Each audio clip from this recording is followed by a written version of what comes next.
Welcome to whistle.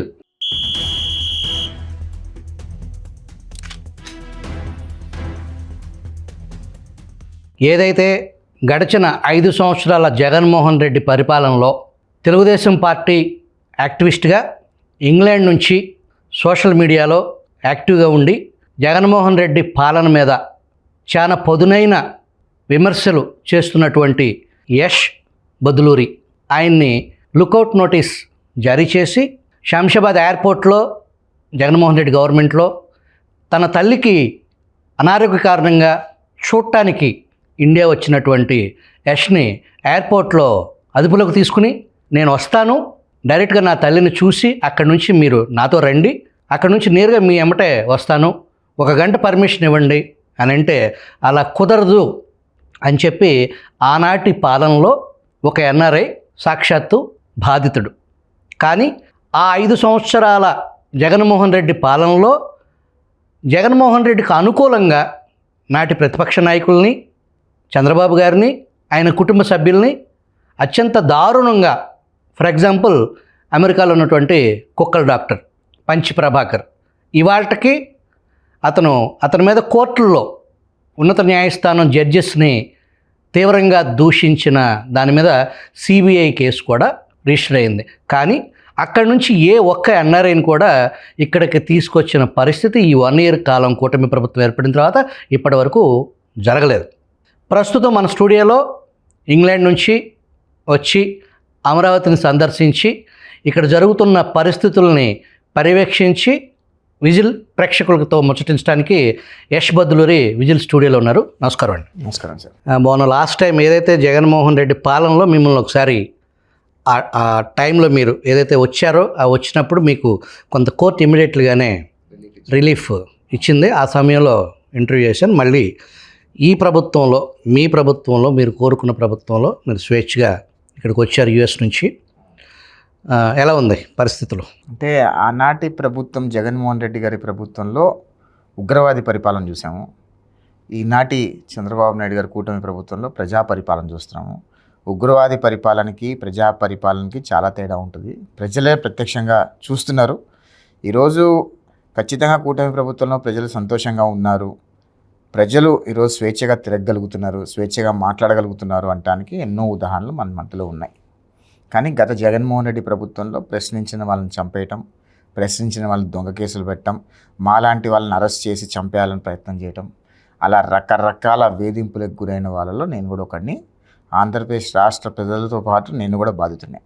వాస్తవానికి ఈ ఎలక్షన్లో మొన్న జరిగిన సార్వత్రిక ఎన్నికల్లో ఒక స్వతంత్ర పోరాట సంగ్రామం, ఒరిజినల్ స్వతంత్ర పోరాటం అప్పుడు మనం పుట్ల, కానీ ఈ టైంలో ప్రత్యేకించి ఎన్ఆర్ఐలు, ప్రపంచవ్యాప్తంగా ఉన్న ఎన్ఆర్ఐలు, యూకే కానీ యూరోప్ కానీ, పర్టికులర్గా అమెరికాలో ఉన్న సెటిల్ అయిన తెలుగువారు ఈ ఎలక్షన్ని ఒక యుద్ధంలాగా భావించి వాళ్ళ సమయాన్ని, వాళ్ళ డబ్బుని, వాళ్ళ టాలెంట్ని ఈ ఐటీ పరంగా చేయగలిగిన పార్టీకి సహాయం చేసే పరిస్థితి, వాటర్ లిస్ట్ దగ్గర నుంచి ప్రతిదీ చాలా అద్భుతంగా టైం స్పెండ్ చేశారు, టెక్నాలజీని వాడారు, డబ్బులు స్పెండ్ చేశారు.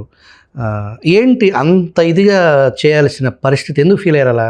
అంటే ఎన్ఆర్ఎస్ఏ కాదండి, భారతదేశంలో పుట్టిన వాళ్ళందరూ కూడా, మన ఆంధ్రప్రదేశ్ రాష్ట్రంలో పుట్టిన వాళ్ళందరూ కూడా ఆంధ్రప్రదేశ్ రాష్ట్రాన్ని కాపాడుకోవాలనే సంకల్పంతో పనిచేశారు.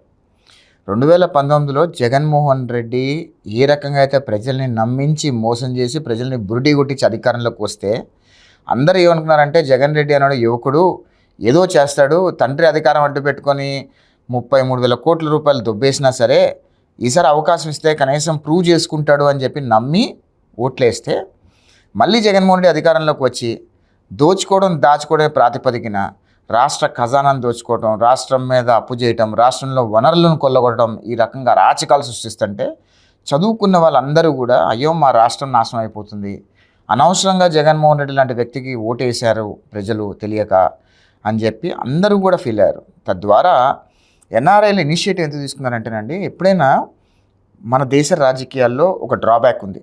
ఏంటి అంటే దేశ రాజకీయాల్లో చదువుకున్న వాళ్ళందరూ కూడా బయటికి వచ్చి ఓట్లేస్తే మన భారతదేశం ఇప్పుడు కూడా డెవలప్డ్ కంట్రీగా మారిపోయి ఉండేది ఈ పాటికి. ఇంకా Bharatadesam why India is been called still developing country అని అంటే జస్ట్ బికాజ్ చదువుకున్న వాళ్ళందరూ కూడా బయటకు వచ్చి ఓట్లు వేయకపోవటం వల్లనే ఇండియా ఇంకా డెవలపింగ్ కంట్రీగా ఉంది. ఆ కోవాలోనే ఈసారి ఆంధ్రప్రదేశ్ రాష్ట్రాన్ని కాపాడుకోవాలి అంటే కనుక చదువుకున్న వాళ్ళందరూ కూడా బయటకు వచ్చి ఓట్లు వేయాలి అని అనుకున్నారు. ఒకవేళ చదువుకొని వాళ్ళు బయటకు వచ్చి ఓట్లు వేయలేదు అనుకోండి, ఈ జగన్మోహన్ రెడ్డి ఏం చేస్తారంటే ఓటుకి 3,000-4,000 రూపాయలు ఇస్తున్నారు. ఇప్పుడు ఉన్న కూటమి ప్రభుత్వం వీళ్ళందరూ కూడా జగన్మోహన్ రెడ్డి ఇచ్చినంత ఇవ్వలేరేమో డబ్బులు, అంత డబ్బు ఉంది జగన్మోహన్ రెడ్డి దగ్గర. సో ఈ డబ్బు తీసుకున్న వాళ్ళందరూ కొద్దిగా లాయల్గా ఉంటారు కదా, ఎవడు ఎక్కువ డబ్బు ఇస్తే వాడికే ఓటేయాలని అనుకుంటారు, ఎవడు మంచోడు చెడ్డోడు అని చూడరు. సో అందుకనే మేము అనుకున్నామంటే చదువుకున్న వాళ్ళందరూ కూడా బయటకు వచ్చి ఓట్లు వేస్తేనే జగన్మోహన్ రెడ్డిని ఓడించగలమని చెప్పి గంపగుత్తగా అమెరికా నుంచి, ఆస్ట్రేలియా నుంచి, యూకే, ఇంగ్లాండ్, ఐర్లాండ్, ఇతర దేశాల నుంచి, అంటే అమరావతి ఆంధ్రప్రదేశ్ రాష్ట్రంలో పుట్టిన వాళ్ళు ఎక్కడ మారుమూల ప్రాంతాల్లో ఉన్నా అందరూ కూడా వచ్చి ఈరోజు జగన్మోహన్ రెడ్డిని ఓటకి కారకులయ్యారు. అంటే జగన్మోహన్ రెడ్డి అనే వ్యక్తి ఎంత భయంకరమైన వ్యక్తి, జగన్మోహన్ రెడ్డి రాజకీయం ఎంత భయంకరమైన ఉగ్రవాది రాజకీయంగా ఉంది అనేది ప్రతి ఒక్క ఆంధ్రప్రదేశ్ రాష్ట్ర విట్నెస్ చేశారు. కాబట్టే జగన్మోహన్ రెడ్డిని ఓడించడానికి చదువుకున్న వాళ్ళందరూ కంకణం కట్టుకొని వాళ్ళ డబ్బు, వాళ్ళ సమయాన్ని వెచ్చించి వచ్చి ఓట్లు వేశారు. ఓట్లు వేయటమే కాదు, నాలాంటి వాళ్ళందరూ కూడా 3 నెలలు 3.5 నెలలు ఉద్యోగాలు, బిజినెస్లు వదిలేసుకొని పిల్లల్ని వదిలేసి ఇక్కడికి వచ్చి రాష్ట్రంలో పనిచేసి నియోజకవర్గాలు పర్యటించి బహిరంగ సభలు చెప్తూ ప్రజలను ఎడ్యుకేట్ చేస్తూ ఎంత కష్టపడ్డామో మా అందరికీ తెలుసు. ఖచ్చితంగా రాష్ట్రం బాగు కోసమే పనిచేసాము. మా రాష్ట్రము, మేము పుట్టిన గడ్డ బాగుండాలి అనే ఉద్దేశంతో, ఒక సంకల్పంతో మా లాంటి వాళ్ళందరూ వచ్చి కూడా ఓట్లేశారు. And 2024 elections educated voters are the game changers. ఓపెన్గా చెప్తున్నా ఇది. ఎడ్యుకేటెడ్ ఓటర్స్ కనుక బయటకు వచ్చి ఓటు వేయకపోతే జగన్ దరిద్రం ఇంకా కొనసాగుండేది. అందుకని నేను ఎప్పుడు ఏం చెప్పేదంటే, చదువుకున్న వాళ్ళందరూ బయటకు వచ్చి ఓటేస్తే సరైన నాయకుడిని ఎన్నుకునే అవకాశం ఉంటుంది. చదువుకున్న వాళ్ళు కనుక ఓట్లు వేయకపోతే చదువుకోని వాళ్ళందరూ కూడా ఎటు దారి తీస్తారు, ఎవరికి ఓటేస్తారో వాళ్ళకే తెలియకుండా ఓట్లేస్తూ ఉంటారు. అందుకని educated voters are pillars for Indian economy or Indian development. ప్రస్తుతం ఉపరాష్ట్రపతి పోస్ట్ ఖాళీగా ఉంది. మీ పార్టీ అధినేతను ఉపరాష్ట్రపతి స్థానంలో కూర్చోబెట్టి మీ పార్టీ యువ నాయకుడిని నారా లోకేష్ని ముఖ్యమంత్రి స్థానంలో కూర్చోబెడుతున్నారనే ఒక చర్చ సోషల్ మీడియాలో, మరి అది ఎవరు క్రియేట్ చేస్తున్నారంటే అది మీ దృష్టికి వచ్చిందా? నా దృష్టికి వచ్చింది. అది మోస్ట్లీ వైసీపీ వాళ్ళు క్రియేట్ చేసి ఉంటారని నేను అనుకుంటున్నాను. చంద్రబాబు నాయుడు గారు ఖచ్చితంగా ఆంధ్రప్రదేశ్ రాష్ట్ర ముఖ్యమంత్రిగా ఉంటారు. వచ్చే గవర్నమెంట్లో కూడా చంద్రబాబు నాయుడు గారు రాష్ట్ర ముఖ్యమంత్రిగా ఉంటారు. చంద్రబాబు నాయుడు గారి స్థాయి ఉపరాష్ట్రపతి స్థాయి కాదండి. ఓపెన్గా చెప్తా. చంద్రబాబు నాయుడు గారు ఒక ప్రైమ్ మినిస్టర్ని డిసైడ్ చేయగలిగే కెపాసిటీలో ఉన్న వ్యక్తి ఒకప్పుడు. ఒక రాష్ట్రపతిని డిసైడ్ చేసే కెపాసిటీలో ఉన్న వ్యక్తి చంద్రబాబు నాయుడు గారు. చంద్రబాబు నాయుడు గారు ఒకవేళ రాష్ట్ర రాజకీయాల నుంచి తప్పుకోవాలి అని అనుకుంటే ఖచ్చితంగా ప్రైమ్ మినిస్టర్ పోస్ట్కే చంద్రబాబు నాయుడు గారు ఏం చేస్తారని నేను అనుకుంటున్నాను. ఎందుకంటే చంద్రబాబు నాయుడు గారు రాష్ట్రానికి పరిమితమైతేనే రాష్ట్రాన్ని ఏ రకంగా అభివృద్ధి చేశారో మనం విట్నెస్ చేసాం. విడిపోయిన ఆంధ్రప్రదేశ్ రాష్ట్రం, తెలంగాణ రాష్ట్రంలో ఈరోజు 70% ఆఫ్ ద ఎకానమీని, రెవెన్యూని జస్ట్ సైబరాబాద్ ఎలోన్ పంప్ చేస్తుంది. సైబరాబాద్ ఎవరు brain child? Chandrababu Naidu garu brain child. ఆనాడు విజన్ 2020లో భాగంగా ఎన్ని ఇంజనీరింగ్ కాలేజ్ తీసుకొచ్చారు, ఎన్ని కంపెనీస్ తీసుకొచ్చారు, ఎంతమందికి ఉపాధి కల్పించారు. లక్షల కోట్ల మంది ఈరోజు సైబరాబాద్లో బతుకుతున్నారు. సైబరాబాద్ అనేది ప్రపంచ స్థాయిలో ఒక మంచి పేరు వచ్చింది అంటే అది చంద్రబాబు నాయుడు గారి విజన్. ఆ విజన్ బేస్ చేసుకొని ఒక రాష్ట్రాన్ని అంత అభివృద్ధి చేశారంటే ఆయన ప్రైమ్ మినిస్టర్ అయితే ఖచ్చితంగా భారతదేశం ఎక్కడికో వెళ్తుందని ఇంకా బలంగా నమ్మే వ్యక్తులు నేను ఒకటి. సో అన్ని ఫాల్స్ స్టేట్మెంట్స్. ప్రస్తుతం సింగపూర్ పర్యటనలో ఉన్నటువంటి మీ పార్టీ 102 విస్తృతంగా బిజీగా ఉన్నారు సింగపూర్ డెలిగేట్స్తో. కానీ ఇక్కడ సాక్షి మీడియా ఆ కథనాలు మీ దృష్టికి వచ్చినాయా? సాక్షి పత్రిక విషపత్రిక అండి. జగన్మోహన్ రెడ్డి మైండ్లో ఎంత విషమైతే ఉంటుందో ఆ విషం మొత్తం సాక్షి ద్వారా కక్కుతూ ఉంటారు వాళ్ళు. ఎందుకంటే ఈరోజు ఆంధ్రప్రదేశ్ రాష్ట్రం బాగుపడితే జగన్మోహన్ రెడ్డి చూసి ఓర్చుకోలేడు. రాష్ట్రంలో ఉన్న ప్రజలందరూ కూడా అట్టడుగు వర్గాలుగా ఉండిపోవాలి, వాళ్ళు బాగుపడకూడదు, వాళ్ళు డబ్బుల మీద డిపెండ్ అవ్వాలి అని కోరుకునే వ్యక్తుల్లో జగన్మోహన్ రెడ్డి ఎప్పుడు ఉంటాడు. అందుకే జగన్మోహన్ రెడ్డి ముఖ్యమంత్రిగా ఉన్నప్పుడు కనీసం ₹1 పెట్టుబడి కూడా తీసుకురాలేకపోయాడు. అప్పులు చేసి పంచాడు తప్పితే కనీసం సంపద సృష్టించి ఎక్కడ కూడా పంచే ప్రయత్నం జగన్మోహన్ రెడ్డి చేయలే. ఎందుకు చేయలేదు అంటే, ఒకవేళ ప్రజలు బాగుపడితే మళ్ళీ మనకు ఓట్లు వేయరు కదా, వాళ్ళందరినీ కూడా ఈ డబ్బులు ఇచ్చే పథకాలకు కనుక పరిమితం చేస్తే మనం డబ్బులు ఇస్తాం కాబట్టి, మన పథకాలు ఇస్తాం కాబట్టి మనకే ఓట్లేస్తారు కదా అనే కుచితమైన మనస్తత్వంతో జగన్మోహన్ రెడ్డిని ఆడిన వికృత విన్యాసం. ఈ రోజుకి కూడా ఆంధ్రప్రదేశ్ రాష్ట్రంలో ఇన్వెస్ట్మెంట్స్ వస్తుంటే ఆ ఇన్వెస్టర్స్కి వైఎస్ఆర్ కాంగ్రెస్ పార్టీలు ఈమెయిల్స్ రాస్తున్నారు, మా రాష్ట్రానికి మీరు రావద్దు, మళ్ళీ మేము వస్తే కనుక మిమ్మల్ని ఊరుకోము, మా అనుమతి లేకుండా మీరు పెట్టద్దు, ఒకవేళ మీరు పెట్టాలనుకుని మాకు లంచాలు ఇవ్వాలని చెప్పి అంత దౌర్భాగ్య పరిస్థితికి జగన్మోహన్ రెడ్డి పార్టీ, జగన్మోహన్ రెడ్డి దిగజారిపోతున్నాడంటే ప్రజలందరూ కూడా గమనిస్తున్నారండి. ఎందుకంటే 2014 నుంచి 2019 వరకు ఆంధ్రప్రదేశ్ రాష్ట్రంలో వచ్చిన పెట్టుబడిదారులందరినీ ఏ రకంగా బెదిరించారు, భయభ్రాంతులకు గురి చేశారో ప్రజలు విట్నెస్ చేసినా 2019లో జగన్మోహన్ రెడ్డి మాటలు నమ్మి మోసపోయి ఓట్లేశారు. ఆయన అధికారంలోకి వచ్చిన తర్వాత రాష్ట్రంలో పెట్టుబడులన్నీ ఏ రకంగా పక్క రాష్ట్రాలు తరిమేశాడో కూడా ప్రజలందరూ విట్నెస్ చేశారు. ఇక జగన్మోహన్ రెడ్డి జీవితంలో ముఖ్యమంత్రి కాలేడు అని ఆయనకు తెలిసింది కాబట్టే ఇప్పుడు ఈ విష ప్రచారాలు, వికృత విన్యాసాలు, ఆయనకున్న బులుగు పత్రిక ద్వారా చేస్తున్న నీచమైన నాటకాలన్నీ కూడా ప్రజలు గమనిస్తున్నారు. ఖచ్చితంగా సింగపూర్ పర్యటనలో ఆంధ్రప్రదేశ్ రాష్ట్రానికి ఏ రకంగా అయితే లబ్ధి చేకూర్చాలో ఆ రకంగా చంద్రబాబు నాయుడు గారు అక్కడ పనిచేస్తున్నారు. రాష్ట్రం అభివృద్ధి చెందేలాగానే చంద్రబాబు నాయుడు గారు అడుగులు ఉంటాయి. లిక్కర్ స్కామ్లో తాజా డెవలప్మెంట్ 11 కోట్లు నగదు సీజ్ చేయటం ఆ అట్టపెట్లు. అవును, అది కొత్త డెవలప్మెంట్. 1 ఇయర్ దాదాపు ఆ వైసీపీ పాలన అయిపోయి 1 ఇయర్ అయింది. 1 ఇయర్ తర్వాత కూడా ఇంకా అట్టపెట్టుల్లో ఆ నగదు ఉంచారు అంటే ఎంత ఓవర్ ఫ్లో మనీ, ఎంత ఎక్సెస్ మనీ ఉంటే ఇవాళ 11 కోట్ల వరకు పట్టుకోగలిగారు. ఏంటి ఆ కథ? 11 అంటే నాకు నవ్వు వస్తుందండి. ఫస్ట్ థింగ్, జగన్కి ఎన్ని సీట్లు వచ్చినాయండి? 11 సీట్లు వచ్చినాయి. ఈరోజు సిట్ అదుపులో 11 కోట్లు అదుపులో ఉన్నాయి. ఈ 11 అనేది జగన్మోహన్ రెడ్డికి అదృష్టమో దురదృష్టం నాకు తెలియదు, కానీ ఎక్కడేం జరిగినా 11కు ముడిపడి ఉంటుంది బేసికలీ. ఈ లిక్కర్ స్కామ్లో జగన్మోహన్ రెడ్డి పీకల్లా లోతుతో కూరుకుపోయాడండి. జగన్మోహన్ రెడ్డి కూరుకుపోవడమే కాదు, జగన్మోహన్ రెడ్డి గారి భార్య భారతిరెడ్డి గారు కూడా కూరుకుపోయారు. ఈరోజు జగన్మోహన్ రెడ్డి ఒక విషయం చెప్పాలంటే మీకు, సిఐడి దగ్గర పుట్టి పూర్వతాలు మొత్తం ఉన్నాయి, కానీ ఏ టైంలో ఎవరిని అరెస్ట్ చేయాలి అనేది ఒక చిన్న బ్రెయిన్ స్ట్రామింగ్ సెషన్ జరుగుతుంది. ఖచ్చితంగా ఈ కేసులో ఎవరెవరైతే ఇన్వాల్వ్ ఉన్నారో అందరినీ లోపల దోస్తారు, దానిలో డౌటే లేదు. కానీ మేజర్గా ఇప్పుడు జగన్మోహన్ రెడ్డి భయపడేది, ఎందుకు భయపడుతున్నాడు జగన్మోహన్ రెడ్డి అంటే, ఈ కేసులో ఆ వీరప్పను ఏదో ఒక వ్యక్తి దొరికాడు కదండి, ఆయన భారతిరెడ్డి గారికి సంబంధించిన ఒక వ్యక్తి గోవిందప్ప. ఈ గోవిందప్ప దొరకగానే మొత్తం తీగలాగితే డొంకంతా గల్లింది. ఇదంతా కూడా భారతిరెడ్డి గారికి ఎలా అయింది అన్నట్టుగా మొత్తం అంతా మనకు ఆధారాలు లభిస్తున్నాయి. ఆ మేడమే మేజర్గా దీనిలో అంతా కూడా కరప్షన్లో అంతా పెద్దగా ఇన్వాల్వ్ అయినట్టుగా కనిపిస్తుంది అక్కడ అంతా కూడా. ఇప్పుడు జగన్ భయం ఏంటంటే, పొరపాటుని కేసు అంతా కనుక భారతిరెడ్డి గారి మెడ చుట్టుకుంటుందేమో, భారతిరెడ్డి గారిని అరెస్ట్ చేస్తారేమో అని చెప్పి జగన్ గజగజ వణికిపోతున్నాడు.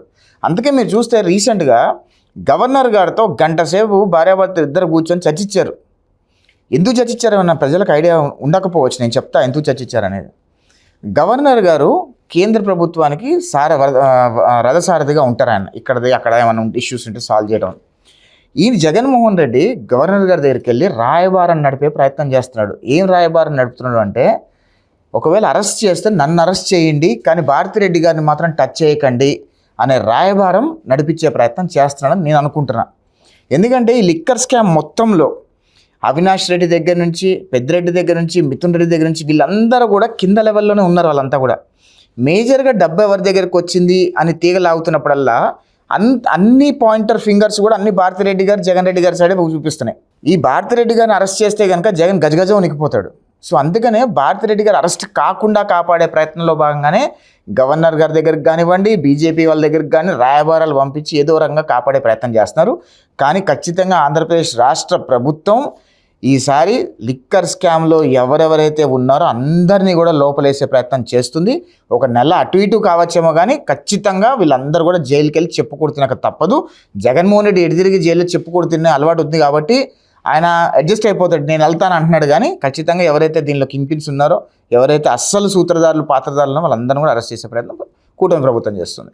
ఈ మధ్య జగన్మోహన్ రెడ్డి గడ్డం వేస్తున్నారు. అంతకుముందు కూడా లైట్గా పెంచాడు, బట్ ఆ రంగు వేసేవాళ్ళు కాదు. ఇప్పుడు ఆ తెల్లగా యాజ్ ఇట్ ఈజ్గా బయటకు వస్తున్నారు. మీరు ఏంటి అది దాంట్లో కూడా ఏమన్నా లాజిక్ ఉందా? లాజిక్ ఏం లేదు, దానిలో కూడా కుట్ర ఉంది. జగన్మోహన్ రెడ్డి ఏది చేసినా ఒక భయంకరమైన పెద్ద కుట్రలతో చేస్తూ ఉంటాడు. మీకు ఒక విషయం చెప్తానండి, జగన్మోహన్ రెడ్డిని నేను మామూలుగానే ఒక 100 ఉగ్రవాదుల మైండ్ సెట్ ఎలా ఉంటుందో అంత మైండ్ సెట్ జగన్మోహన్ రెడ్డికి ఉంటుంది. ఒక చిన్న ఉదాహరణ చెప్తాను మీకు. జగన్మోహన్ రెడ్డి తండ్రి అధికారం అడ్డు పెట్టుకొని కొన్ని వేల కోట్ల రూపాయలు దొంగతనం చేసిన కేసులో ఆయన జైలుకి వెళ్ళి చెప్పుకూడుతున్నాడు 16 నెలలు జైల్లో. ఆ రోజు చెంచల్గూడ జైల్లో ఆయనకు ఒక సపరేట్ వింగ్ ఇచ్చి ఆ సపరేట్ వింగ్లో ట్రైనీ ఐఏఎస్లతో షటిల్ ఆడతాము, ఆయనకి కావాల్సిందల్లా తింటాము. అప్పుడు కోర్టు వాయిదాలకు వచ్చినా కూడా నీట్గా షేవ్ చేసుకొని మంచి టీషర్ట్లు వేసుకొని వచ్చి ఉండేవాడు. కోర్టు వాయిదాలకు కానీ అట్లా జైల్లో ఉన్న వాళ్ళు ఎప్పుడైనా అంత నీట్గా, అంత శుభ్రంగా, అంత హ్యాపీగా ఉంటారండి? జగన్మోహన్ రెడ్డికి ఆయనకి ఆ చెంచల్ కూడా ట్రీట్మెంట్ వచ్చింది. ఆ రోజు కూడా ట్రైనీ ఐపీఎస్లతో అనేవాడంట, నేను ముఖ్యమంత్రి అభ్యర్థిని, ముఖ్యమంత్రి అవుతాను అనేవాడంట. ఆ రోజు ట్రైనీ ఐపీఎస్లు అక్కడ ఉన్న పోలీస్ అధికారులందరూ ఈయన మెంటల్ నా కొడుకయ్యాడు, ఈడి ముఖ్యమంత్రి అవటం ఏంది, ఇక్కడ జైల్లో ఉన్నాడు ముఖ్యమంత్రి అవుతాను అంటాం ఏంటి అని వాళ్ళు ఆశ్చర్యపోయారు. ఆ రోజు తీరా కరెక్ట్గా 10 years చూస్తే ఆయన ముఖ్యమంత్రి అయ్యాడు. అంటే ఆయన ఏ రకంగా ఆలోచిస్తాడంటే, డబ్బు నా వైపు ఉంది, డబ్బు పడేస్తే ఏదన్నా జరుగుద్ది మన భారతదేశంలో అని బలంగా నమ్మే వ్యక్తి జగన్మోహన్ రెడ్డి. ఆ కోవాలోనే ఆంధ్రప్రదేశ్ రాష్ట్ర ప్రజలందరినీ కూడా బొమ్మిని చేసి ప్రశాంత్ కిషోర్ టీం పెట్టి ఆయనకు ఒక 600 కోట్లు పడేసి పిల్లిని కుక్కనుగా చూపించేసి ప్రజలందరిని మాయమాట ఇచ్చేసి ఆ రోజు 2019 ఎలక్షన్స్లో ఓటుకి 5,000 రూపాయలు ఖర్చు పెట్టాడు జగన్మోహన్ రెడ్డి. ఎక్కడి నుంచి వచ్చిన డబ్బులన్నీ? ఓటుకి 5,000 రూపాయలు ఖర్చు పెట్టి ఈరోజు జగన్మోహన్ రెడ్డి కొన్ని వేల కోట్ల రూపాయలు ఆంధ్రప్రదేశ్ రాష్ట్రంలో సహజ వనరులు దొంగతనం చేసే ప్రయత్నం చేశాడు. ఈరోజు కూడా ఆయన సింబాలిక్గా ఏదో భయంకరమైన కుట్రకి తెరలేపుతున్నాడు. అది కూడా ఒక కుట్రకి ఒక ల్యాండ్ మార్క్గా తీర్చిదిద్దే ప్రయత్నం చేస్తున్నాడు అని నేను అనుకుంటానండి. ఖచ్చితంగా జగన్మోహన్ రెడ్డి ఏది చేసినా సరే అది ఆంధ్రప్రదేశ్ రాష్ట్రం నష్టపోయేలానే చేస్తాడని నేను అనుకుంటాను. గడ్డం పెంచేది ఆ లాస్ట్ టైం జైల్లో ఉన్నప్పుడు వైజాగ్ బయటకు వచ్చినప్పుడు ఫ్రెష్గా ఉండేవాడు. ఇప్పుడు గడ్డం పెంచడం వ్యవహారంలో లోపలికి వెళ్ళాల్సి వస్తే మరి అంత బ్యాడ్గా లేకుండా ముందు క్యాడర్ని ప్రిపేర్ చేయడం కోసం అంటే వల్లభనేని వంశీ, బోరుగడ్డ అని వీళ్ళందరూ లోపలికి వెళ్ళి ఆ పిఎస్ఆర్ ఆంజనేయులు వీళ్ళందరూ జైలుకి వెళ్ళారు. జైలుకి వెళ్ళి బయటకు వచ్చేటప్పుడు వాళ్ళు ఎలా అయిపోయారు, వాళ్ళ ముఖ చిత్రాలన్నీ ఎలా అయిపోయారు మీరు చూశారు కదా. ఇప్పుడు ఏంటంటే జగన్మోహన్ రెడ్డి ఏంటంటే గడ్డం పెంచేస్తే నన్ను జైలుకి పంపిస్తే నేను ఇలానే కనిపిస్తాను, ఇలానే ఉంటాను అని సింబాలిక్గా చెప్పే ప్రయత్నం చేస్తాడని నేను అనుకుంటున్నా. ఖచ్చితంగా త్వరలో జగన్మోహన్ రెడ్డి జైలుకి వెళ్తాడు, దానిలో డౌట్ లేదు.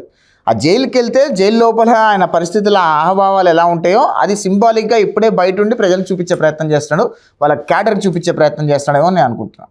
తను ముఖ్యమంత్రిగా ఉన్న 5 సంవత్సరాలు కోర్టు వాయిదాలకు వెళ్లకుండా ఆ ముఖ్యమంత్రి హోదాను అడ్డం పెట్టుకుని మేనేజ్ చేయగలిగారు. ఇప్పుడు మీ ప్రభుత్వం ఏర్పడి దాదాపు 1 year దాటింది, అయినా కూడా కోర్టు గడప ఎక్కకపోవటానికి ఆయన దగ్గర ఉన్న అంత management skills Tadepalli to Hastinapuram వరకు దాంట్లో మరి స్టిల్ జగన్మోహన్ రెడ్డి పై చేసి సాధిస్తున్నట్టు అనుకోవాల్సిన పరిస్థితి కదా. అంటే నాకు న్యాయ వ్యవస్థ మీద అత్యంత గౌరవం ఉంది కాబట్టి నేను ఎక్కువ ఓపెన్గా మాట్లాడదలుచుకోలేదు. Even though I want to talk, I don't want to talk. ఎందుకంటే ఇక్కడ ఒక విషయం మనం గుర్తుపెట్టుకోవాలండి, భారతీయులందరూ గమనిస్తున్నారు ఏం జరుగుతుందనేది న్యాయ వ్యవస్థలో ఒకసారి ఆలోచించుకోవాలి. ఒకటి. రెండోది ఏంటంటే 13 సంవత్సరాలుగా భారతదేశంలో ఏకైక వ్యక్తి బెయిల్ మీద ఉన్నాడు, ఇంకెవరు లేరు బెయిల్ మీద. 13 సంవత్సరాలుగా బెయిల్ మీద ఎవరు లేరు భారతదేశంలో. జగన్మోహన్ రెడ్డి ఒక్కడే 13 సంవత్సరాలుగా బెయిల్ మీద ఉన్నాడు. ఒక క్రిమినల్ కేసెస్లో మనీ లాండరింగ్ కేసులో ఇన్వాల్వ్ అయిన వ్యక్తి 13 సంవత్సరాలుగా బెయిల్ మీద ఉండి ఆయన ముఖ్యమంత్రిగా పోటీ చేసే వెసులుబాటు ఇస్తున్నారు. 13 సంవత్సరాలు బెయిల్ మీద ఉంటా. నేను ఒక క్వశ్చన్ ఏంటంటేనండి, ఒకవేళ నేను సామాన్య పౌరుడిగా నేను కూడా ఒక 10,000 కోట్ల రూపాయలు కనుక స్కామ్ చేస్తే నన్ను కూడా 13 సంవత్సరాలు బెయిల్ మీద ఉంచే అవకాశం న్యాయస్థానాలకు ఉందా అని నేను ప్రశ్నించదలుచుకున్నాను, జస్ట్ తెలుసుకోదలుచుకున్నా. ఎందుకంటే ఒక సామాన్య పౌరుడు చేస్తే బెయిల్ మీద ఉంచుతారు అని అంటే కనుక మరి రాజకీయ నాయకులు లాంటి అంత పెద్ద డబ్బు ఉండి రాజకీయ నాయక ఆ హోదాలో ఉండే వ్యక్తికి ఒక న్యాయము, మా లాంటి వాళ్ళకి ఒక న్యాయము ఎందుకు అని సామాన్య ప్రజలు కూడా అడగాల్సిన అవసరం ఉంటుంది అని నేను అనుకుంటున్నాను.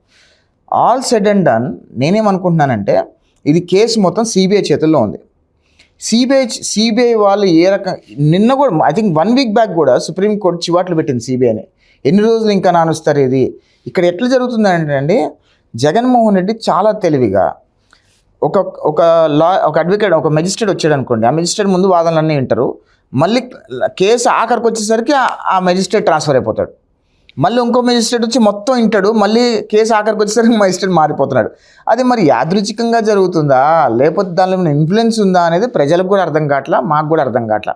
అది మరి అత్యున్నత న్యాయస్థానం ఢిల్లీ స్థాయిలో అర్థం అవ్వకపోయినా రాజకీయ నాయకులకి మీ పార్టీ చీఫ్ 40 years ఇండస్ట్రీ, దేశ రాజకీయాల్లో ఒకనాడు శాసించిన వ్యక్తి, గతంలో ముఖ్యమంత్రి హోదాలో ఆయన ఢిల్లీ వెళ్తే సుప్రీంకోర్టు జడ్జెస్కి సంబంధించిన దాదాపు 20-30 మంది ఈయన్ని చూసి అత్యంత గౌరవంగా చూసిన ఢిల్లీ ఇవాళ ఇక్కడ ఆయన ముఖ్యమంత్రిగా ఉన్నారు.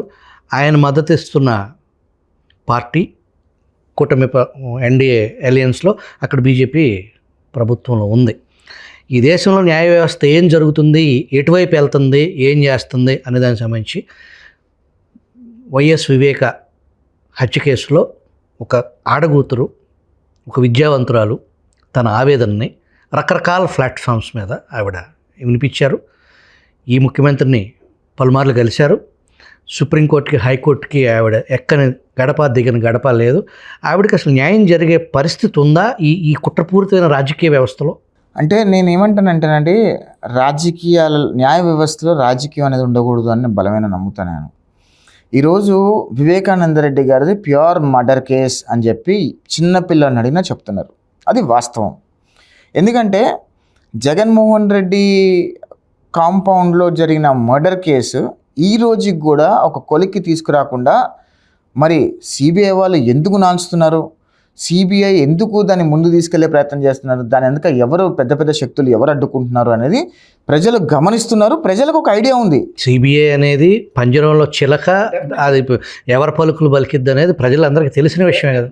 అంటే నేను అంటుంది ఏంటంటేనండి, ఇప్పుడు న్యాయ వ్యవస్థ మీద మనం కామెంట్ చేసామనుకోండి, అది కోర్టు ధిక్కరణ అవుతుంది. న్యాయ వ్యవస్థను ప్రశ్నించినా అది కోర్టు ధిక్కరణ అవుతుంది. మనం కోర్టుల జోలికి వెళ్ళకపోయినా మన పరిధిలో సిబిఐ అనేది ఏ పంజరం, ఎవరి పంజరంలో చిలక అనేది అందరికీ తెలిసిన విషయం. ఖచ్చితంగా సిబిఐ మన కేంద్ర ప్రభుత్వానికి అనుకూలంగా పనిచేస్తారు. ఈ విషయంలో ఈరోజు కూటమి ప్రభుత్వంలో ఉండగా కూడా మోదీ గారి ప్రభుత్వం 2 విషయాలలో ఇంకా నాన్స్తున్నారు అనే అభిప్రాయంలో నేనున్నాను. ఒకటి, జగన్మోహన్ రెడ్డి అక్రమాస్తుల కేసులు ఇంకా నానుస్తుంది కేంద్ర ప్రభుత్వం. సిబిఐ చేతిలో పెట్టుకొని 2 నిమిషాల పని. మోదీ గారు డైరెక్ట్గా సిబిఐ చీఫ్ని పిలిచి ఈ కేసుని ఇమీడియట్గా ఒక కొలిక్కి తీసుకురండి అంటే తీసుకొస్తారు. రెండోది, YS Vivekananda Reddy murder case. ఈ మర్డర్ కేసును కూడా వాళ్ళు నాంచే ప్రయత్నం చేస్తున్నారు. ఈ 2 కేసెస్లో కూడా సిబిఐ త్వరితగతిన విచారణ పూర్తి చేస్తే జగన్మోహన్ రెడ్డి, భారతిరెడ్డి, అవినాష్ రెడ్డి, మిథున్ రెడ్డి, పెద్దిరెడ్డి రామచంద్రారెడ్డి వీళ్ళందరూ కూడా ఎవరెవరైతే జగన్మోహన్ రెడ్డి కోటర్గా భావించే వాళ్ళందరూ కూడా జైలుకి వెళ్ళి శాశ్వతంగా చిప్పకూడదు తింటారు. జగన్మోహన్ రెడ్డి ఇంకొక 14 సంవత్సరాలు 16 నెలలు జైలుకి వెళ్తే శాశ్వతంగా 10 సంవత్సరాల వరకు ఒక పోటీ కూడా చేయలేని పరిస్థితి రాజ్యాంగం ప్రకారము. ఇవన్నీ కూడా ఉన్నాయి. కానీ జగన్మోహన్ రెడ్డి డబ్బు చాలా పెద్దగా ఇన్ఫ్లుయెన్స్ చేస్తుందేమో అనే అభిప్రాయాలు కూడా ప్రజల్లో ఉన్నాయి. మరి జగన్మోహన్ రెడ్డి డబ్బు ఎవరి మీద ఇన్ఫ్లుయెన్స్ అవుతుంది అని అంటే కూడా మనకు ఒక ఆన్సర్ ఉంది. అది మనం చెప్పుకోవడం కూడా భావ్యం కాదేమో, కానీ ప్రజలకు ఒక క్లారిటీ ఉంది. జగన్మోహన్ రెడ్డి డబ్బు ఎవరి మీద ఇన్ఫ్లుయెన్స్ అవుతుంది, ఎవరిని ఇన్ఫ్లుయెన్స్ చేయగలుగుతున్నారు, ఆ డబ్బు వల్ల ఏం జరుగుతుంది, కేసులు ఎందుకు ముందుకు వెళ్ళటం లేదనేది ఒక క్లారిటీ ప్రజల్లో మాత్రం ఉంది. మీ పార్టీ పరిస్థితి ప్రస్తుతం ఏదైతే అఖండ మెజారిటీతో ప్రభుత్వం ఏర్పాటు చేసిన కూటమి ప్రభుత్వంలో మెజారిటీ ఎమ్మెల్యేలు టీడీపీ పార్టీ తరఫున వీళ్ళు కట్టుదిగారు, కట్టు తెంపుకొని అవినీతిలో విజృంభిస్తున్నారు అనేది ఒక వాదన. అది ప్రభుత్వానికి, పార్టీకి చెడ్డ పేరు అనేది ఒక చర్చ ఒకటి నడుస్తుంది. 2, నిన్నగాక మనం మీ పార్టీలోకి ఎలక్షన్ ముందు వచ్చి టికెట్లు తీసుకుని ఇప్పుడు అధికారం గెలిచి అధికారం అనుభవిస్తున్న వాళ్ళతో పార్టీ పుట్టిన దగ్గర నుంచి, వాళ్ళు పుట్టిన దగ్గర నుంచి, పార్టీ పుట్టిన దగ్గర నుంచి పార్టీతో అసోసియేట్ అయిన క్యాడరు ఇబ్బందులు పడుతుంది అనేది, అది రాబోయే ఎన్నికల్లో దానికి మూల్యం చెల్లించుకోవాల్సి వస్తుంది అనేది మీ పార్టీ క్యాడర్ నుంచి వినిపిస్తున్న ఒక వాదన. అదేమన్నా మీ పార్టీ పెద్దల దృష్టికి వచ్చిందా? ఫస్ట్ థింగ్, ఎమ్మెల్యేల కరప్షన్ గురించి మాట్లాడుతున్నారు. నా దృష్టిలో 1-2 ఇన్సిడెన్సెస్ ఉన్నాయి, పెద్దగా ఇన్సిడెన్సెస్ ఏం లేవు. ఆ 1-2 ఇన్సిడెన్సెస్ కూడా పార్టీ తోక కత్తిరించే ప్రయత్నం చేస్తుంది. ఎక్కడైనా సరే ప్రజలకి అనుకూలంగా పనిచేసే నాయకులకే మరొకసారి టికెట్లు ఇస్తాము, ప్రజాసేవలో ఉండే నాయకులకే మరొకసారి టికెట్లు ఇస్తామని చెప్పి చంద్రబాబు నాయుడు గారు, లోకేష్ గారు చాలా క్లియర్గా సంకేతాలు పంపిస్తున్నారు. ఇట్లా అవినీతి చేసినా, అక్రమాలు చేసినా, ఏదైనా సరే ప్రజలకి ఆటంకాలు కలిగించినా, ప్రజలు ఇబ్బంది పడ్డా సరే, ఈరోజు మన పార్టీ ఆఫీస్లో ఒక సెల్ ఉందండి. ఆ సెల్కి ఏదైనా సరే, ఏ ఇష్యూ ఉన్నా, ఒక ఎమ్మెల్యే పని చేయకపోయినా సరే ఆ ఫోన్ నెంబర్ చేసి గ్రీవెన్స్ కంప్లైంట్ ఇస్తే ఇమీడియట్గా అది హెడ్ ఆఫీస్కి వెళ్తుంది. హెడ్ ఆఫీస్ నుంచి డైరెక్ట్గా ఎమ్మెల్యే కాల్ వస్తుంది, పలానా కంప్లైంట్ మాకు వచ్చింది, మీరు ఎందుకు చేయలేదు అని చెప్పొచ్చు. అంత సిస్టమ్ మెకానిజం తెలుగుదేశం ప్రభుత్వం తీసుకొచ్చింది ఈరోజు. ఆ ప్రభుత్వంలో, ఈ ప్రభుత్వంలో అంత మెకానిజం ఉండటం వల్ల వెరీ మైనర్ కరప్షన్స్ అని జరుగుతున్నాయి, జరగట్లేదని నేను అనట్లా, చాలా మైనర్గా ఉన్నాయి. అవి కూడా స్టాప్ చేసే ప్రయత్నం చేస్తున్నారు. తప్పకుండా అన్ని రకాలు కూడా కట్టడి చేసే ప్రయత్నం జరుగుతుంది. పార్టీలో ఉన్న నాయకులు, ప్రభుత్వంలో ఉన్న అధికారులు, ఎవరైతే మంత్రులుగా ఉన్నారో, ఎమ్మెల్యేలుగా ఉన్నారో వాళ్ళందరూ కూడా ప్రజల కోసమే పనిచేయాలి, ప్రజాసేవలోనే ఉండాలి. ప్రజల కోసం పనిచేయకుండా ప్రజల్ని ఇబ్బంది పెట్టే ప్రయత్నం ఎక్కడైనా జరిగితే వాళ్ళకి మరొకసారి టికెట్ ఉండదు అని చెప్పి లోకేష్ గారు చాలా డైరెక్ట్గానే ఇన్ఫర్మేషన్ ఇచ్చే ప్రయత్నం చేస్తున్నారు, ఆ మెసేజ్ ఇచ్చే ప్రయత్నం చేస్తున్నారు. రెండో విషయం ఏంటంటే ఇక్కడ కార్యకర్తలకి, కొత్తగా వచ్చిన వాళ్ళకి, పాతకు వచ్చిన వాళ్ళకి మధ్యలో డిఫరెన్స్ ఏంటంటేనండి, పాతగా ఉన్న వాళ్ళు ఎప్పటి నుంచో పార్టీ జెండా భుజాన్ని మోసారు. వాళ్ళు ఇదే మా లైఫ్, ఇదే మా పార్టీ, ఇదే మా ఇల్లు అనుకొని ఎప్పుడు వెళ్తూ ఉంటారు. వాళ్ళకి ఎప్పుడు కూడా ఫస్ట్ ప్రిఫరెన్స్ ఉంటుంది. ఎందుకు ఉంటుంది అని చెప్తున్నానంటే, లోకేష్ గారు ఈరోజు ప్రతి కార్యకర్తని కలుసుకునే ప్రయత్నం చేస్తున్నారు. ఆయన గ్రీవెన్స్ సెల్తో పాటు కార్యకర్తల మీటింగ్స్ కూడా, అంటే వారంలో 2 సార్లు, 2 రోజులు, ఒక రోజు ఒక నియోజకవర్గ కార్యకర్తలని అందరినీ, ఇంపార్టెంట్ కార్యకర్తలందరినీ పిలిచి వాళ్ళని కలిసి వాళ్ళతో ఫోటోలు దిగి వాళ్ళ సమస్యలు తెలుసుకొని పంపించే ప్రయత్నం చేస్తున్నారు. అది లాస్ట్ వన్ మంత్ బ్యాక్ మొదలైంది. ఆయన మళ్ళీ నెక్స్ట్ 5 years లోపు ఖచ్చితంగా అన్ని నియోజకవర్గాల్లో ఉన్న ఇంపార్టెంట్ కార్యకర్తలు ఎవరెవరైతే పార్టీ కోసం పనిచేస్తారో వాళ్ళందరినీ కూడా కలుసుకొని వాళ్ళ సమస్యలు తెలుసుకొని వాళ్ళ భుజం మీద తట్టి మేము మీకు ఉన్నామనే భరోసా ఇచ్చే ప్రయత్నం చేస్తున్నారు. ఇకపోతే కొత్త వాళ్ళు ఖచ్చితంగా వస్తారు. వీళ్ళంత కొత్త వాళ్ళు వచ్చే వాళ్ళందరూ వాళ్ళు వచ్చి రేపు వెళ్ళిపోయే వాళ్ళంతా, వాళ్ళని మేము పెద్దగా అంత సీరియస్గా తీసుకొని మా పార్టీ ముందు నుంచి ఉన్న క్యాడర్ని ఇగ్నోర్ చేసే ప్రయత్నం చేయం. ముందు నుంచి ఉన్న క్యాడర్కి ఫస్ట్ ఇంపార్టెన్స్ ఉంటుంది. పార్టీలో ఇప్పుడు కొత్తగా వచ్చిన వాళ్ళకి ఇవ్వాల్సిన ఇంపార్టెన్స్ వాళ్ళకి ఇచ్చే ప్రయత్నం చేస్తారు. కానీ హార్డ్ కోర్ కార్యకర్తలను ఎక్కడ కూడా నెగ్లెక్ట్ చేసే ప్రయత్నం జరగదు అనేది నేను బలంగా నమ్ముతున్నా. ఎందుకంటే మేము లోకేష్ గారితో చాలా దగ్గరగా పనిచేస్తున్నాము. ఏ సమస్య ఆయన దగ్గర తీసుకెళ్ళినా, ఏ కార్యకర్తకి ఇష్యూ ఉందని తెలిసినా ఇమీడియట్గా లోకేష్ గారి ఆఫీసే ఇమీడియట్గా ఆ కార్యకర్త కుటుంబానికి కాల్ చేసి సమస్య ఏంటి, ప్రాబ్లం ఏంటి, ఏ రకంగా సాయం చేయగలను అడిగి సాయం చేసే ప్రయత్నం, తీర్చే ప్రయత్నం చేస్తున్నారు. కాబట్టి మేము దగ్గరగా చూస్తున్నాం. కాబట్టి that's what I think of. మళ్ళీ జగన్మోహన్ రెడ్డి ముఖ్యమంత్రి అయితే పరిస్థితి ఏంటి? జగన్మోహన్ రెడ్డి జీవితంలో ముఖ్యమంత్రి కాలేడండి, రాసి పెట్టుకోండి. ఎందుకంటే ఆంధ్రప్రదేశ్ రాష్ట్ర ప్రజలకి ఫుల్ క్లారిటీ ఉంది. ఆంధ్రప్రదేశ్ రాష్ట్ర ప్రజలు మరొకసారి జగన్మోహన్ రెడ్డికి ఓటు వెయ్యరు. ఒక్కసారి జగన్మోహన్ రెడ్డి చెప్పిన మాటలు నమ్మి మోసపోయి ఓటు వేసినందుకు 25 సంవత్సరాలు వెనక్కి తీసుకెళ్ళిపోయాడు ఆంధ్రప్రదేశ్ రాష్ట్రాన్ని. ఆంధ్రప్రదేశ్ రాష్ట్రాన్ని అప్పుల కుప్పలాగా మార్చేశాడు. రాష్ట్రంలో సహజ వనరులను దొబ్బేశాడు. రాష్ట్రంలో అమ్మాయిలను ప్రాస్టిట్యూషన్ కంపెనీలకు అమ్మేశాడు. మీకు ఇంకో భయంకరమైన న్యూస్ చెప్తే, ఎక్కడ చెప్పలేదు, రీసెంట్గానే బయటకు వచ్చింది, మీకు అది గుర్తుండొచ్చో లేదో. ఆంధ్రప్రదేశ్ రాష్ట్రంలో జగన్మోహన్ రెడ్డి హయాంలో దాదాపు 10,000 మంది పైగా ఆడపిల్లలు మాయమయ్యారు అనే ఒక మాట ఉండింది, గుర్తుంది కదా మీకు? పవన్ కళ్యాణ్ గారు ఎక్స్పోజ్ చేశారు కదా. దానిలో చాలామంది అమ్మాయిలని ప్రాస్టిట్యూషన్ కంపెనీల నుంచి అక్కడిక్కడ నుంచి తీసుకొచ్చారు వెనక్కి. ఈ కూటమి ప్రభుత్వం వచ్చిన తర్వాత వెనక్కి తీసుకొచ్చారు వాళ్ళందరినీ కూడా. కొంతమంది ఐడెంటిఫై కాలేదు, కొంతమంది ఐడెంటిఫై వాళ్ళు అందరూ వెనక్కి తీసుకొచ్చారు. కొంతమంది ఐడెంటిఫై కాని వాళ్ళు కొంచెం రీసెర్చ్ చేస్తుంటే మాకేం తెలిసిందంటే, ఈ జగన్మోహన్ రెడ్డి ప్రభుత్వంలో ఎవరెవరైతే అమ్మాయిల్ని కిడ్నాప్ చేసి ఎవరెవరైతే అమ్మాయిల్ని బయట రాష్ట్రాల దేశాలకు అమ్మేశారో వాళ్ళందరినీ కూడా సరోగసీకి వాడారు. కొంతమంది స్కిన్ని తీసుకెళ్ళి స్కిన్తో ఏదో వేరే స్కిన్ కాపీ చేయొచ్చు, అలాంటి వాటికి వాడారు. కొంతమంది కిడ్నీస్ తీసేసి అమ్మేశారు, కొంతమంది కళ్ళు తీసి ట్రాన్స్ప్లాంట్ చేశారు అని చెప్పి కొన్ని డీటెయిల్స్గా మేము స్టడీ చేస్తుంటే చాలా వాస్తవాలు వెలుగులోకి వస్తున్నాయి. ఇవన్నీ కూడా ఏపీసీఐడి దాని మీద దృష్టి సాధిస్తుంది ఇప్పుడిప్పుడే. ఖచ్చితంగా ఆ స్కామ్ ఏంటి, అసలు ఆడపిల్లల్ని తీసుకెళ్ళి ఎక్కడెక్కడ అమ్మేశారు, ఎందుకు ఈ ఆడపిల్లలను కొంతమంది సరోగసీకి ఎందుకు వాడారు, వాళ్ళ అవయవాలతో ఏం చేశారు వీళ్ళంతా అనే దాని మీద కూడా ఏపీసీఐడి దృష్టి సాధించబోతుంది. అదొక భయంకరమైన స్కామ్ అది జరిగింది జగన్మోహన్ రెడ్డి ప్రభుత్వంలో. ఖచ్చితంగా అది అతి త్వరలోనే ఈ ఏపీసీఐడి ఇప్పుడున్న పోలీస్ విభాగం కూడా అది బయటికి తీసుకొచ్చి రాష్ట్ర ప్రజలందరికీ చెప్పే ప్రయత్నం చేస్తుంది. జగన్మోహన్ రెడ్డి చేసిన లీలలు, జగన్మోహన్ రెడ్డి రాష్ట్రాన్ని ఏ రకంగా సర్వనాశనం చేశాడో ఆంధ్రప్రదేశ్ రాష్ట్ర ప్రజలకే కాదు భారతీయులందరూ కూడా ఒక పర్ఫెక్ట్ క్లారిటీ ఉంది. జగన్మోహన్ రెడ్డి ఇంకెప్పుడు జీవితంలో ముఖ్యమంత్రి కాలేడు. వైఎస్ఆర్ కాంగ్రెస్ పార్టీ కార్యకర్తలు కలలుగంటం తప్పితే ప్రజలు వాళ్ళకు ఓట్లేసే పరిస్థితిలో లేరు అని నేను అనుకుంటున్నాను. మీ పార్టీ మేనిఫెస్టోలో మీరు అధికారంలోకి వచ్చిన తర్వాత ఏదైతే అమలు చేస్తున్నారో సూపర్ 6 ఎంతవరకు వచ్చినాయి? తప్పకుండా రాష్ట్రంలో ఈరోజు బడ్జెట్, రాష్ట్రంలో ఉన్న అప్పులు అన్నీ చూసుకొని రాష్ట్రంలో సంపద సృష్టించడం, ఆ సంపదను తీసుకెళ్ళి ప్రజలకు పంచిపెట్టే ప్రయత్నం చేయడం, దానిలో భాగంగా ఇప్పుడున్న సూపర్ 6 పథకాలు ఏదైతే ఇచ్చారో అవన్నీ ఆల్మోస్ట్ మేము క్లియర్ చేసుకుంటూ వస్తున్నాం. రేపు మాపు నెక్స్ట్ మంత్ ఫ్రీ బస్ కూడా ప్రారంభిస్తున్నారు. అంటే ఆంధ్రప్రదేశ్ రాష్ట్రంలో ఉన్న పరిస్థితులను చూసుకొని, పరిస్థితులను బేరీజ్ వేసుకొని ఏ రకంగా అయితే పథకాలు అమలు చేయొచ్చు, రాష్ట్రంలో ఏ రకంగా సంపద సృష్టించవచ్చు, ఆ సంపద నుంచి వచ్చేదంతా ప్రజలకి సంక్షేమ పథకాలు ఏ రకంగా మళ్ళీ ఇచ్చచ్చు అనే ప్రాతిపదికన చంద్రబాబు నాయుడు గారు అన్నీ కూడా ఫైనాన్స్ అన్ని స్ట్రీమ్ లైన్ చేసుకుంటూ వస్తున్నారు. కాబట్టి కొద్దిగా లేట్ అవుతుంది. But what ever promised at the time of elections that everything will be honored అని నేను బలంగా నమ్ముతున్నా. బీజేపీ ట్రాక్ రికార్డ్ చూస్తే పొత్తులో కత్తులు పెట్టుకున్న పరిస్థితులు ఉన్నాయి.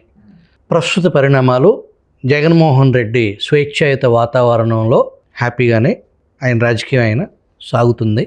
ఆ రప్ప భాషకి ఎక్కడ ఎటువంటి డోకా లేకుండా కొత్తగా యాప్ సిస్టము వచ్చింది. ఆ యాప్లో కూడా ఆహ్వానించి దాంట్లో ఎవరెవరు ఏ అధికారి ఏ పొరపాట్లు ఏ ఇబ్బందులు పెట్టారో మొత్తం దాంట్లో డీటెయిల్స్కి ఇవ్వండి. మన ప్రభుత్వం వచ్చిన తర్వాత అది ఒక డిజిటల్ లాకర్, అది సేఫ్గా ఉంటుంది. రెడ్ బుక్, కాగితాలు, పెన్నులు, ఈ పేపర్లు చిరిగిపోవటం అట్లాంటివి ఏమీ లేకుండా ఓ డిజిటల్ లాకర్. మీ నాయకుడు విజన్ గురించి మీరు కంప్యూటర్స్కి మాట్లాడతారు, ఆయన మీ మీద చర్యలు తీసుకోవడానికి పుస్తకం కాదు, ఒక డిజిటల్ లాకరే. అది ఆన్లైన్లో పర్మనెంట్గా ఉండిపోయేవారు. ఆ సంగతి నేను చూసుకుంటాను. ఏంటి దాని గురించి? జగన్మోహన్ రెడ్డి ప్రెస్ మీట్ చూశాను నిన్న మొన్న. అనేది యాప్ క్రియేట్ చేశాడు, కార్యకర్తలను ఇబ్బంది పెట్టిన వాళ్ళందరూ ఎవరెవరైతే ఇబ్బంది పెట్టారో మొత్తం ఇన్ఫర్మేషన్ ఇవ్వండి, వీడియోలు ఉంటే అప్లోడ్ చేయండి అని అంటున్నాడు కదా. First Jaganmohan Reddy app ready కాగానే ఫస్ట్ కంప్లైంట్ దానిలో పెట్టేది వైఎస్ షర్మిలమ్మే పెడుతుంది నాకు తెలిసి జగన్మోహన్ రెడ్డి మీద. రెండోది వైఎస్ భారతమ్మ కూడా పెట్టచ్చేమో. మూడోది విజయమ్మ పెట్టచ్చేమో. నాలుగోది బాబాయిని చంపేశారు కదా, బాబాయ్ కూతురు సునీతమ్మ పెడుతుందేమో. ఎందుకంటే జగన్మోహన్ రెడ్డి యాప్ స్టార్ట్ చేస్తే వాళ్ళ ఇంట్లో ఉన్న బాధితులే ఫస్ట్ ఆ యాప్లో కంప్లైంట్ పెడతారు. మరి ఆయన వచ్చిన తర్వాత మరి ఎవరిని పనిష్ చేస్తాడో ఏం చేస్తాడో తెలియదు.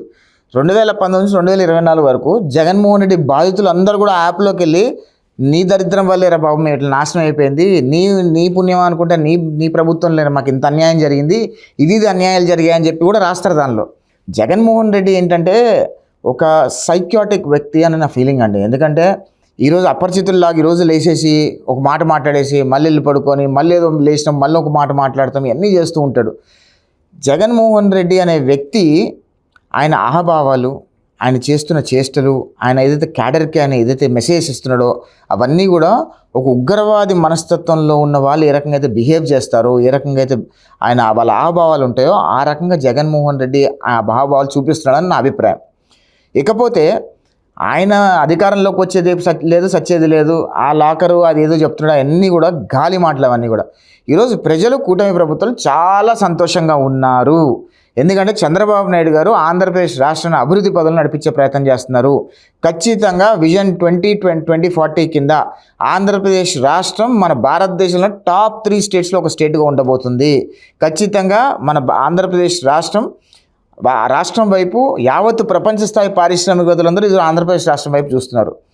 ఈరోజు పారిశ్రామికవేత్తలు కూడా చంద్రబాబు నాయుడు గారు కలిసినప్పుడు అడుగుతున్నారు, ఏమని అడుగుతున్నారు, మరొకసారి జగన్మోహన్ రెడ్డి రావడానికి మీరు గ్యారంటీ ఇవ్వగలుగుతున్నారా అని అడిగినప్పుడు ఖచ్చితంగా మేము చెప్తున్నాము, ఆంధ్రప్రదేశ్ రాష్ట్ర ప్రజలకి జగన్మోహన్ రెడ్డి నిజస్వరూపం అర్థమైపోయింది. జగన్మోహన్ రెడ్డిని ఆంధ్రప్రదేశ్ రాష్ట్ర ప్రజలు ఇంకొకసారి యాక్సెప్ట్ చేసే పరిస్థితిలో లేరు. జగన్మోహన్ రెడ్డి ఇంకోసారి జీవితంలో ముఖ్యమంత్రి కాలేడు అనే కాన్ఫిడెన్స్ ఇస్తున్నాం. కాబట్టి ఖచ్చితంగా ప్రజలు కూడా వచ్చే ఎలక్షన్లో జగన్మోహన్ రెడ్డిని ఇప్పుడు వచ్చిన 11 సీట్ల కంటే ఇంకా తగ్గించే ఆయనకు సీట్లు ఇస్తారు తప్పితే పెంచి సీట్లు ఇవ్వరని నేను అనుకుంటున్నాను. ఎందుకంటే జగన్మోహన్ రెడ్డి మైండ్ సెట్ తెలిసిన ప్రజలు మరొకసారి జగన్మోహన్ రెడ్డికి ఓటేస్తారో అని నేనైతే అనుకోవట్లా. మీ పార్టీ ముఖ్యులు భారత ప్రధాని నరేంద్ర మోడీని విపరీతంగా డయాస్ల మీద పొగుడుతున్నారు. వాస్తవానికి పరిమితికి మించి అపరిమితంగా పొగుడుతున్నారు అనేది కూడా కొంత ఒక చర్చ నడుస్తుంది. కానీ బీజేపీ ట్రాక్ రికార్డు పొత్తులో కత్తులు అనేది మనం రకరకాల రాష్ట్రాల్లో చూసిన అనుభవం రీత్యా ఒక దెబ్బకి 2 పిట్టలు అనేలాగా ఇటు ఆ కేసులు మెడ మీద కత్తి వేలాడుతూ ఉంది. ఎప్పుడు బటన్ నొక్కితే ఆ బటన్ ఛేదిచ్చేస్తుంది జగన్మోహన్ రెడ్డి పార్టీని. ఇంకొక పక్కన తెలుగుదేశం ఏకకాలంలో ఇటు వైసీపీని ఇటు టీడీపీని టార్గెట్ చేసి బీజేపీ బలపడేదానికి పర్టికులర్గా ఆంధ్రప్రదేశ్లో అట్లాంటి వాతావరణం ఏమైనా అవకాశం ఉంటుందా? అంటే ఆంధ్రప్రదేశ్ రాష్ట్రంలో బీజేపీ బలపడే అవకాశం లేదు అని నేను అనుకుంటున్నా. ఎందుకంటే రాష్ట్రంలో ప్రజలకు కూడా క్లారిటీ ఉంది. అదేవిధంగా ప్రజలకు కూడా అర్థమవుతుంది జగన్మోహన్ రెడ్డి ఇన్ని అవినీతి పనులు చేసినా ఇంకా కోర్టు వాయిదాలకు వెళ్ళకపోయినా ఎందుకు కేంద్ర ప్రభుత్వం నాన్సే ప్రయత్నం చేస్తుంది, కేంద్ర ప్రభుత్వం ఎందుకు యాక్షన్ తీసుకునే ప్రయత్నం చేయట్లేదు అనే విషయం పట్ల ప్రజలు కూడా ఆలోచిస్తున్నారు. ప్రజలు ఏం పిచ్చోళ్ళు కాదు, ప్రజలకు కూడా అర్థమవుతుంది. ఎందుకంటే బీజేపీ ఈరోజు డబుల్ స్టాండర్డ్ ఆడుతుందా, బీజేపీ డబుల్ స్టాండర్డ్ ఆడట్లేదా, డబుల్ గేమ్ ఆడట్లేదా అనేది ప్రజలు పర్ఫెక్ట్గా గమనిస్తున్నారు. అది కేంద్రం మోదీ గారు, అమిత్ షా గారు, ఆలోచించుకోవాల్సిన విషయం అది. ఈరోజు కూటమి ప్రభుత్వం కూటమి ధర్మంలో ఉన్నప్పుడు ఖచ్చితంగా జగన్మోహన్ రెడ్డి ఆ కూటమిలో లేనప్పుడు ఆయన అవినీతి చేశాడు, ఆయన డబ్బులు దోచుకున్నాడు, ప్రజల సొమ్ము దోచుకున్నాడు అనుకున్నప్పుడు ఖచ్చితంగా దాని మీద దర్యాప్తు ముందుకెళ్ళి దర్యాప్తు ఫాస్ట్గా చేసి అసలు నిర్దోష తేల్చాల్సిన అవసరం ఇప్పుడు సిబిఐ మీద ఉంది. సిబిఐ వర్క్ చేయట్లేదు అంటే కేంద్ర ప్రభుత్వం ఆదేశాలు లేవనే నేను అనుకుంటున్నా. అదేవిధంగా వివేకానంద రెడ్డి గారి కేసు తీసుకోండి, అది కూడా అలానే ఉంది. సిబిఐని ఎవరు కంట్రోల్ చేస్తున్నారు? కేంద్ర ప్రభుత్వం ఒక్క మాట చెప్పి ఈ కేసు త్వరితగతిన విచారణ చేసి పూర్తి చేయండి అని చెప్పి ఇమీడియట్గా అయిపోద్ది. ఈ 2 కేసులు కూడా పర్ఫెక్ట్ ఎగ్జాంపుల్గా బీజేపీ డబుల్ స్టాండర్డ్ గేమ్ ఆడుతుంది అని నేను డైరెక్ట్గా అనలేను, కానీ బట్ ప్రజలకు అర్థమవుతున్నట్టుగా అయితే ఉంది. ఖచ్చితంగా బీజేపీ డబుల్ స్టాండర్డ్ ఆడుతుందని అయితే ప్రజలు భావిస్తున్నారు. ఇది ఆల్ ద వే అమెరికా నుంచి అమరావతి విజిల్ స్టూడియోకి వచ్చి యష్ ఆయన అంతరంగాన్ని విజిల్ ప్రేక్షకులతో పంచుకున్నారు. Thank you very much Yash garu. Thank you so much.